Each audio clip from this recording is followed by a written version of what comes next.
नमस्कार दोस्तों। आइए आज चैनल में ऑप्टिकल फाइबर कम्युनिकेशन विषय के अंतर्गत लेक्चर 9 के पार्ट 4 में ऑप्टिकल फाइबर केबल की टाइप्स के बारे में जानते हैं। लास्ट लेक्चर में हमने ऑप्टिकल फाइबर पार्ट 1, पार्ट 2 और पार्ट 3 में optical fibre structure, optical fibre के स्ट्रक्चर के टाइप्स, मटेरियल बेसिस पर क्लासिफिकेशन, इंडेक्स प्रोफाइल बेसिस पर क्लासिफिकेशन, मोड ऑफ प्रोपगेशन के बारे में और ऑप्टिकल फाइबर केबल स्ट्रक्चर के बारे में जानकारी प्राप्त की थी। यहाँ पर हम type of optical fibre cable के बारे में डिस्कशन करेंगे और जो कि मोस्ट पॉपुलर टाइप हैं ऑप्टिकल फाइबर केबल के, उन्हीं का डिस्कशन यहाँ पर किया जाएगा। तो आइए देखते हैं types of fibre optic cable कौन कौन से हो सकते हैं। Indoor cables, outdoor fibre cables, aerials या self supporting cables, direct buried optical fibre cables, submarine fibre optic cables. तो इनके बारे में देखिए वन बाय वन डिस्कशन करते हैं। सबसे पहले इंडोर केबल्स की बात करते हैं। ये सिंप्लेक्स फाइबर होते हैं। एक्चुअली इंडोर केबल्स की भी कई सारी वैरायटी हैं। तो पहले इसमें वैरायटी है सिंप्लेक्स फाइबर केबल्स की। A single cable structure with a single fibre. तो इसमें क्या खास बात होती है, सिंगल फाइबर होता है इसके अंदर। सिंप्लेक्स केबल कहलाती है। Simplex cable varieties include 1.6 mm and 3 mm jacket sizes. तो इसके जैकेट साइज जो है 1.6 mm और 3 mm जैकेट के होते हैं। ठीक है, तो ये कुछ डायग्राम्स दिखा रखे हैं सिंप्लेक्स फाइबर केबल के। नेक्स्ट है डुप्लेक्स फाइबर केबल या डुप्लेक्स जीपी भी बोलते हैं। This cable contains 2 optical fibres in a single cable structure. इसमें एक केबल स्ट्रक्चर में 2 फाइबर होते हैं। तो पहला आपने देखा था सिंप्लेक्स फाइबर ऑप्टिक केबल, उसमें एक केबल के अंदर केवल एक फाइबर था, जबकि यहाँ पर डुप्लेक्स फाइबर केबल में एक केबल के अंदर 2 फाइबर होते हैं। Light is not coupled between the 2 fibres. अब ऐसा नहीं होता कि भाई एक फाइबर में जो लाइट जा रही है वो दूसरी फाइबर में भी घुस जाए, ऐसा नहीं होता। Typically one fibre used for transmit signals and one direction and other to receive the signal. तो ये जो 2 फाइबर होते हैं उसमें से एक फाइबर को हम ट्रांसमिट के लिए यूज़ करते हैं, सिग्नल के ट्रांसमिशन के लिए, और दूसरे फाइबर को सिग्नल के रिसीविंग के लिए यूज़ करते हैं। तो इसलिए इसको डुप्लेक्स फाइबर बोलते हैं।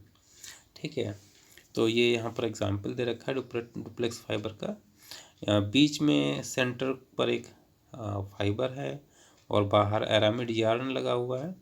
उसके बाहर आउटर जैकेट है, फिर दूसरा फाइबर है, उसमें भी बीच में फिर एरामिड यार्न लगा और फिर आउटर जैकेट है।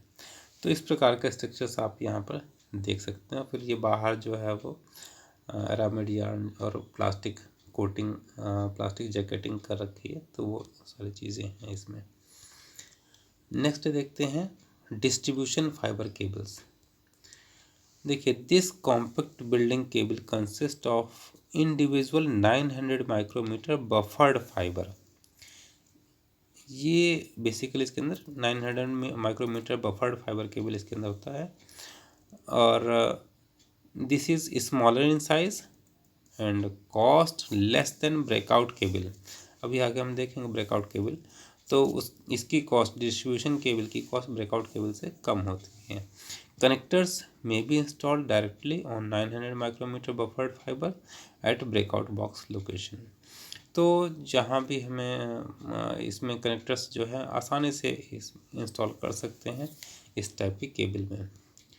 तो मेन रोल वही है जो हमारे टाइट बफर्ड केबल्स थे और बेयर फाइबर केबल्स थे। तो उसी से ही यहाँ पर फिर आगे जाकर के विभिन्न टाइप के बनाए गए हैं। एप्लीकेशन के पॉइंट ऑफ से हैं बेसिकली क्लासिफिकेशन। तो इंडोर केबल्स की हम बात कर रहे थे।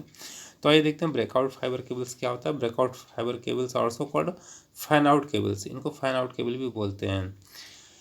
इन tight buffer cables each fibre is only a 900 micrometre tight buffered fibre, but in breakout cables every fibre is a sub cable by itself. तो यहाँ पर देख रहे हैं आप, ये जैसे अलग अलग कलर के आपको फाइबर दिखाई दे रहे हैं। यहाँ पर ये यहाँ पर एक फाइबर हो गया, 2 फाइबर हो गया, 3 फाइबर हो गया, 4 फाइबर हो गया। इस तरीके से बहुत सारे फाइबर इसमें हैं। तो बेसिकली ये छोटे छोटे सब फाइबर लगे हुए हैं। बड़े फाइबर के अंदर छोटे छोटे सब फाइबर बने हुए हैं। और each fibre has 2 to 3 mm jacket. Then outer jacket covers these सब केबल्स। तो ये आप देख रहे हैं यहाँ पर इधर ये वाले जो है आउटर मोस्ट जैकेट है। तो इनके जो हरे ये दिख रहा है आपको और ये ऑरेंज दिख रहा है, ब्लू दिख रहा है, तो यहाँ भी जैकेटिंग हो रखी है और ये सारे जो फाइबर मिला करके इनके बाहर भी एक जैकेट आउटर मोस्ट जैकेट बना रखा है। तो एरामिड यार्न और रिपकॉर्ड सभी में इनसाइड लगा रखे हैं। तो यहाँ पर ये छोटा सा आपको दिख रहा है, देखिए मैं आपको दिखाऊँ, ये जो बेसिकली रिपकॉर्ड यहाँ पर लगा हुआ है सिंपल। तो इसको रिपकॉर्ड को कैसे खींचा जाता है, यहाँ से अब आप इसको पीछे को इधर की साइड को खींच दीजिए, तो ये जैकेट है, इस जैकेट को इस तरीके से काटता हुआ आगे बढ़ जाता है और हमारा फाइबर अंदर का तुरंत निकल आता है बाहर।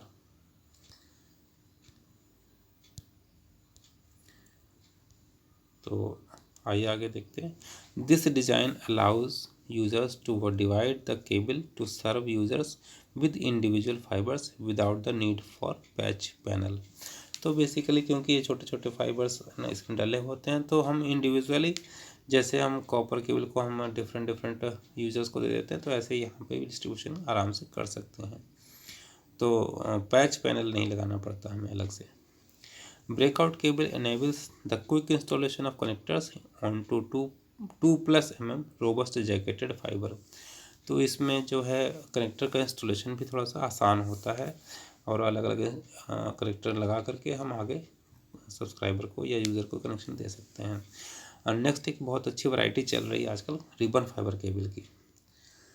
रिबन फाइबर केबल, इसमें क्या होता है, ये रिबन बना हुआ है, देखो आउटर जैकेट लगी हुई है इसमें, फिर ये एरामिड यार्न लगा हुआ है, येलो कलर का दिख रहा है आपको, और अंदर एनकैप्सुलेटेड फाइबर लगे हुए हैं बहुत सारे जो दिख रहे हैं आपको, 1 2 3 4 5 6 7 8 ये फाइबर आपको दिख रहे हैं ना। तो ये अंदर फाइबर एनकैप्सुलेटेड रहते हैं इसके अंदर। तो बेसिकली ये रिबन फाइबर है, consist of up to 12 fibres, इसमें 12 फाइबर तक हो सकते हैं। Content side by side with in a single jacket, often used for network applications and data centres. तो आपने डाटा बसेस देखी होंगी कंप्यूटर्स में या सीपीयू में लगी हुई बसेस देखी होंगी, तो उसमें 8 कॉपर वायर चलते हैं। तो ऐसे ही बेसिकली ये पट्टी या फीता कह लीजिए, फीता होता है केबल का, तो रिबन फाइबर इस टाइप से यूज़ करते हैं। और इनकी अगर हमें स्प्लाइसिंग करके जॉइंटिंग करनी होती तो भी ऐसे ही रिबन में डायरेक्ट हो जाते, तो डायरेक्ट एक साथ 12 के 12 फाइबर आपके स्प्लाइस्ड हो जाते हैं। तो डेफिनेटली उसकी मशीन थोड़ा सा डिफरेंट रहती है। आइए अब बात करते हैं low smoke zero halogen cables. These are offered as an alternative for halogen free applications. ये जो नुकसानदायक पदार्थ है इससे बचने के लिए low smoke zero halogen cables use की जाती हैं। लेक्स टॉक्सिक, भाई जैसे आग वाग लगती है ना तब ये समस्या ज़्यादा रहती है। तो ये जहरीली कम होती हैं एंड स्लोअर टू इग्नाइट, जलने में भी सहायता नहीं करती हैं। So they are a good choice for many internal installation. तो LSZH फाइबर केबल्स का जो है घरों के अंदर या बिल्डिंग के अंदर उपयोग में बहुत ज़्यादा उपयोग किया जाता है, तो यही प्रेफर की जाती है ताकि आग भी कम लगे और मान लो धोखे से अगर जल वल जाए तो टॉक्सिफिकेशन जो इसमें से जलने के बाद धुएँ निकलते ना, वो कम से कम हमें नुकसान पहुंचा सके, तो इसलिए इसको प्रेफर किया जाता है। They are available as simplex, duplex and 1.6 mm designs. तो ये सिंप्लेक्स डुप्लेक्स दोनों में अवेलेबल है। फिर पीछे आपने देखा था सिंप्लेक्स का मतलब एक फाइबर उसके अंदर डला हुआ है, डुप्लेक्स के अंदर 2 फाइबर लगे हुए हैं। तो इस टाइप से ये डिज़ाइंस इसमें अवेलेबल है LSZH फाइबर केबल में। दिस केबल में run through risers directly to a convenient network और स्प्लाइसिंग क्लोजेट फॉर इंटरकनेक्शन। तो ये इसकी फ्लेक्सिबिलिटी है, राइजर्स में आसानी से इसको लगा सकते हैं आप, और इंटरकनेक्शन में भी, नेटवर्क इंटरकनेक्शन में भी इसको आसानी से उपयोग किया जा सकता है। अब बात करते हैं आउटडोर OFC केबल की। अभी तक हमने इंडोर OFC केबल की बात की थी, ठीक है। आइए अब बात करते हैं आउटडोर ऑप्टिकल फाइबर केबल की। इसमें सबसे पहली वैरायटी आती है indoor outdoor tight buffered fibre cables. तो टाइट बफर्ड आपने अभी देखा ही था, टाइट बफर्ड वही जो अभी पीछे स्ट्रक्चर देखा था आपने, पहले कोर, फिर क्लैडिंग, फिर कोटिंग और उसके बाद फिर टाइट बफर्ड। तो वो वाला टाइप यहाँ पर यूज़ किया गया है। Indoor outdoor rated tight buffered cables have riser and plenum rated version. Basically क्या इंडोर के लिए ना, इंडोर ऑप्टिकल फाइबर के लिए भी के लिए एक एजेंसी है NEC, तो इसने कुछ नॉर्म्स बना रखे हैं, तो उसी नॉर्म्स के अकॉर्डिंग ही हमें ये क्लासीफाइड होते हैं इंडोर केबल्स। तो उसी के अकॉर्डिंग, जबकि आउटडोर केबल क्लासिफिकेशन नहीं होता लेकिन इंडोर का ज़रूर होता है, तो उसमें राइज़र में जाएगा या जनरल एरिया में जाएंगे, वो केबल कहाँ के लिए बनी हुई है उसको हमें क्लासीफाई करना पड़ता है। तो ये क्लासिफिकेशन आप देख सकते हैं, इंटरनेट वगैरह पर मिल जाएगा आपको। तो यहाँ पर इसी की बात की हुई, तो indoor outdoor rated tight buffered cables है riser and plenum rated version, तो रेटेड वर्जन है। दीज केबल्स आर फ्लेक्सिबल होते हैं, ईजी टू हैंडल होते हैं, सिंपल टू इंस्टॉल होते हैं। Since they do not use gel, the connectors can be terminated directly on to 900 micrometre fibre without difficult to use kits. तो जो, क्योंकि यहाँ पर इसमें क्या होता है, आउटडोर फाइबर केबल में फाइबर में जेल नहीं भरा होता है, तो जेल भरा ना होने से क्या होता है, हमारे फाइबर जो है बहुत ज़्यादा उसमें चिपचिपापन होता नहीं है, तो उसको साफ़ करने का जो झंझट है वो भी नहीं होता है भाई। अदरवाइज़ क्या होता है, आइसोप्रोपाइल अल्कोहल यूज़ करना पड़ता है, तब उसको पहले जेल हटाते हैं, फाइबर को प्रॉपर साफ़ करते हैं, फिर हम जा करके उसके स्प्लाइसिंग वगैरह कर सकते हैं, कनेक्टर लगा सकते हैं। लेकिन इसमें ऐसा नहीं होता, जिसके कारण इसको हम ईजी करना, ईजी हम इसकी जो यही चीज़ लिखा ना कि ईजी टू इंस्टॉल कर सकते हैं हम। टर्मिनेशन जो है, टर्मिनेशन बहुत ईजी होता है, और difficult without difficulty to use kits जो है इसकी स्प्लाइसिंग किट वगैरह उनको बड़ी आसानी से हम यूज़ कर सकते हैं। This provides an easy overall less expensive installation, तो हमारा इंस्टॉलेशन का कॉस्ट जो है ऑटोमेटिकली घट जाता है।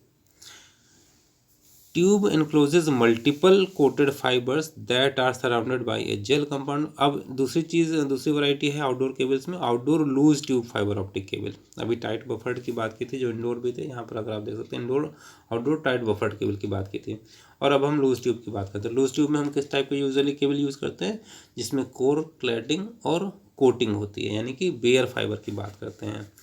Tube encloses multiple coated fibers that are surrounded by a gel compound that protects the cable from moisture in outside environment. Cable is restricted from indoor use, typically allowing entry not to exceed 50 feet। तो usually क्या है, outdoor loose cable, अभी हमने पीछे भी देखा था, loose tube cable का यूज़ जो है कहाँ हम करते हैं, हम बाहर लॉन्ग डिस्टेंस कम्युनिकेशन में ही इसको ले करते हैं, वहीं पर प्रयोग करते हैं ज़्यादातर। तो यहाँ इसका स्ट्रक्चर आप देख सकते हैं, आउटर जैकेट है, फिर मैलार केवलार यहाँ पर लगा हुआ है, केवलार, और उसके बाद फिर मैलार रैप लगा हुआ है। देन अंदर जो है फिर ये एरामिड लगा हुआ है, उसके अंदर फिर बफर ट्यूब्स लगी हुई हैं, और बफर ट्यूब में भी फिर सबसे अंदर सेंट्रल मेंबर आप देख सकते हैं, और बाहर एक रिप कॉर्ड भी लगा हुआ है। तो देखिए आउटर जैकेट हो गया, और ये जो है ये वाला पोर्शन एरामिड का हो गया, फिर ये जो पोर्शन हो गया माइलार रैप हो गया, और यहाँ पर कुछ जेल फिल्ड हो रखा है। ये जो सेंट्रल पोर्शन है सेंट्रल मेंबर हो गया है, और ये सारे के सारे आपके फाइबर हो गए। तो ये ट्यूब्स है, लूज ट्यूब्स, तो लूज ट्यूब इसमें डली हुई है, ठीक है। आइए अब बात करते हैं थर्ड टाइप के aerial OFC cable. Aerial OFC cable का मतलब जो केबल आप खंभों में लटका सकते हैं, जैसे हमारे बिजली के खंभे लगे रहते हैं उसमें केबलें चलती हैं, ऐसे ही ऑप्टिकल फाइबर भी खंभों में लटका करके अगर हमें करना है तो उन केबल की कैटेगरी जो होती है उसको बोलते हैं एरियल OFC केबल।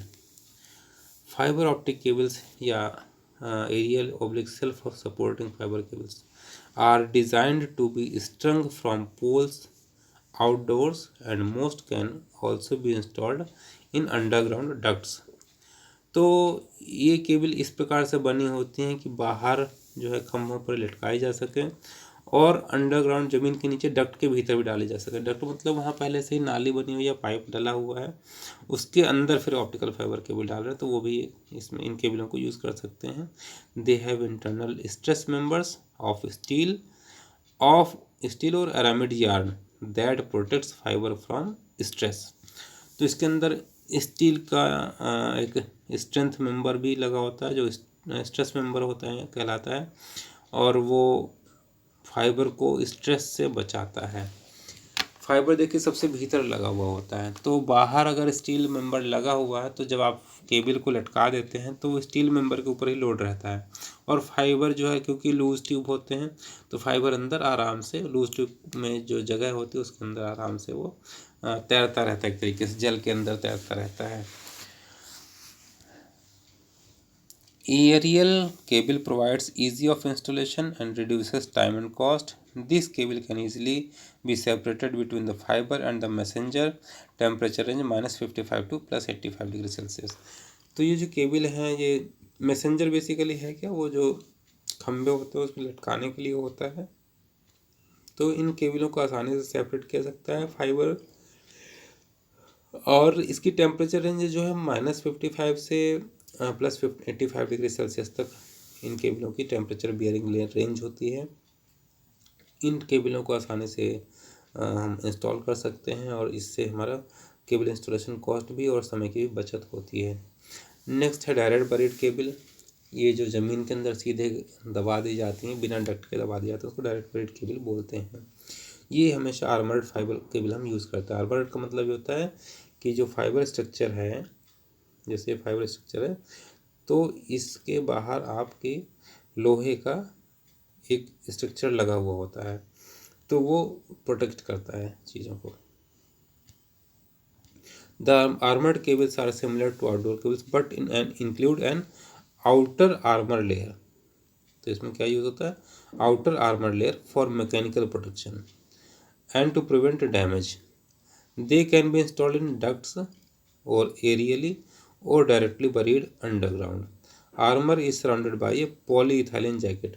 और ये जो हमारा हमने ये आर्मर लगाया, ये मतलब जो लोहे की पत्ती लगा दी हमने, आर्मर मतलब लोहे की पत्ती कुछ मजबूत सी लगा दी, उसके उसको उससे भी बाहर एक जैकेट हम लगाते थे, polyethylene jacket. The armoured cable can be used for rodent protection in direct burial if required. This cable is non gel filled and can also be used in aerial applications. The armor can be removed leaving the internal। हाँ अभी देखो पिछले वाले में मैं actually बोल गया था कि जेल वाले केबल यूज़ करते हैं। यूजुअली क्या है एरियल वाले में जो है हम केबल वो अंदर बिना जेल वाले जो लूज ट्यूब केबल होती हैं उनको हम यूज़ करते हैं। और यहाँ पर क्या है जो ये वाली आर्मर्ड केबल होती हैं ये भी हम एरियल में यूज़ कर सकते हैं। The armour can be removed leaving the inner suitable for indoor और आउटडोर एप्लीकेशन। इसमें ऑप्शन भी होता है कि भाई आर्मर जो है वो बाहर का जो लोहे का लगा हुआ है जैकेट और प्लास्टिक की जैकेट और उसके बाद लोहे की कोट आर्मरिंग की हुई है उसको हम निकाल करके भी हम यूज़ कर सकते हैं। और इसकी टेम्परेचर रेंज -40 से +85 डिग्री सेल्सियस तक होती है इस केबल की रेंज। नेक्स्ट ये देखिए स्ट्रक्चर देख सकते हैं आप यहाँ पर आर्मर्ड केबल का। तो ये जो ब्लू कलर का आप देख रहे हैं यहाँ पर ये स्ट्रेंथनिंग मेंबर ही लगा रखा है, यही आर्मरिंग कर रखी है, ठीक है। बाकी देखिए ये आपका आर्मडिया लगे हुए ये हैं, ये रिप कॉर्ड लगी हुई है, ये आपके लूज ट्यूब्स हैं फाइबर के, यहाँ जैकेटिंग कर रखी है।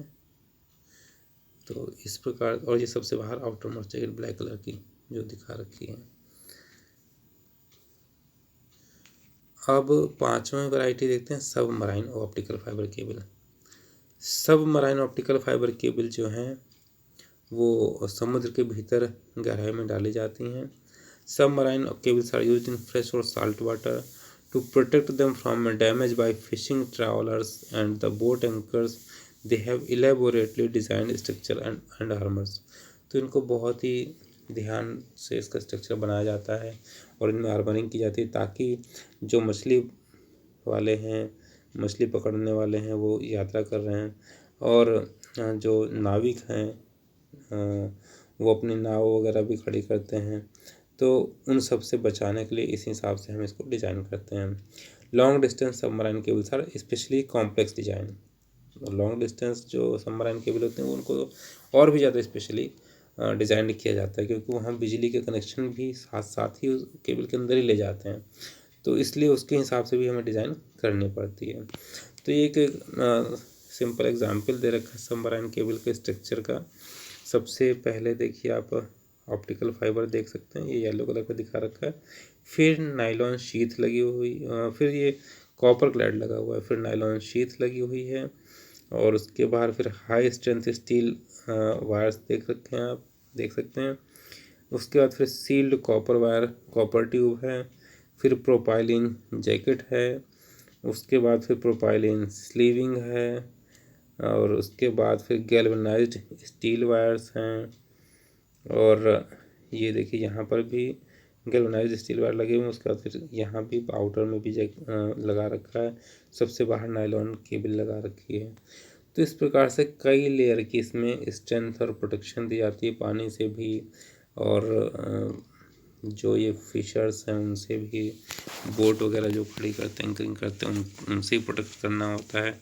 ये और भी जो हलचल हो रहे हैं वही अंदर समुद्र के बहुत सारे आजकल पनडुब्बियाँ भी चलती हैं, जहाज़ भी पानी के चलते हैं, तो उन सब से प्रोटेक्शन के लिए इसमें काफ़ी स्ट्रेंथ दी जाती है और स्पेशली डिज़ाइन किया जाता है। और चूँकि लॉन्ग डिस्टेंस इनको अगर डाल रहे हैं आप, तो उसमें फिर हमें इलेक्ट्रिसिटी के प्रोविज़न भी रखने पड़ते हैं, यानी कॉपर केबल भी साथ में रन करनी होती है। तो इसके लिए और थोड़ा सा लेयर्स और भी उसी डिज़ाइन के अनुसार बढ़ जाती हैं। एक सेकंड स्ट्रक्चर यहाँ पर दूसरा दिखा रखा है, ऑप्टिकल फाइबर केबल है, then anti water pressure layer है, देन एंटी टेंसाइल वायर है, कॉपर पाइप है, इंसुलेशन लेयर है, देन आर्मरिंग वायर है, देन आर्मरिंग वायर होल्डर है। तो इस टाइप से स्पेशली डिज़ाइन होता है, जैसा एप्लीकेशन होगा या जैसे डिमांड होती है उसके अकॉर्डिंग इसकी डिज़ाइन में थोड़ा बहुत वेरिएशन होता रहता है डिपेंडिंग ऑन द रिक्वायरमेंट।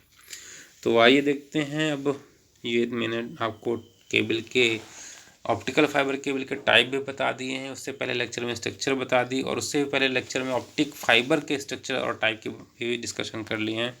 तो अब बारी होती है लॉन्ग क्वेश्चंस की और शॉर्ट क्वेश्चंस की। लॉन्ग क्वेश्चन में पहला क्वेश्चन है ऑप्टिकल फाइबर केबल के टाइप के बारे में बतलाइए, दूसरा क्वेश्चन ऑप्टिकल फाइबर के टाइप के बारे में बतलाइए। तो इसमें आप सारा डिस्क्रिप्शन करेंगे कितने टाइप के ऑप्टिकल फाइबर केबल्स होती हैं, और जब सेकंड क्वेश्चन की बारी आएगी तो ऑप्टिक फाइबर के स्ट्रक्चर के अंदर के स्ट्रक्चर की कोर क्लैडिंग की बात करेंगे आप।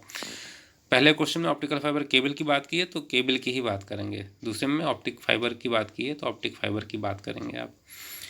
फर्स्ट फिर नेक्स्ट शॉर्ट में है first question, core diameter of ranges of various types of fibre optic, ये मैंने डिस्कस किया था आपके लेक्चर्स में। 2 माइक्रॉन से 60 माइक्रॉन्स तक के, या प्लास्टिक और ऑप्टिकल फाइबर की बात करें तो 100 माइक्रॉन तक के डाई के कोर मिल जाते हैं, ठीक है। और उसकी क्लैडिंग की बात करें तो 125 नॉर्मली स्ट्रिक्ट होता है, वो 125 माइक्रोमीटर डाया में रहता है। Second question, graded matrix fibre के लिए क्या सत्य है, इसका क्वेश्चन आप आंसर वीडियो देखिए और सर्च करिए क्या है इसमें। Third question, explain the difference in loose buffer and tight buffer, ये आप वीडियो से आराम से मिल सकता है। देन है फोर्थ, एक्सप्लेन पीसीएस फाइबर, तो इसका जो डिस्कशन है वो पिछले वीडियोस में टाइप जो पार्ट 1 और पार्ट 2 हैं वहाँ से क्वेश्चन उठाए गए हैं, तो पार्ट 1 पार्ट 2 आप दोबारा देख लीजिए। पीओएफ एससीएस ये सभी आंसर्स वहाँ से मिल जाएंगे।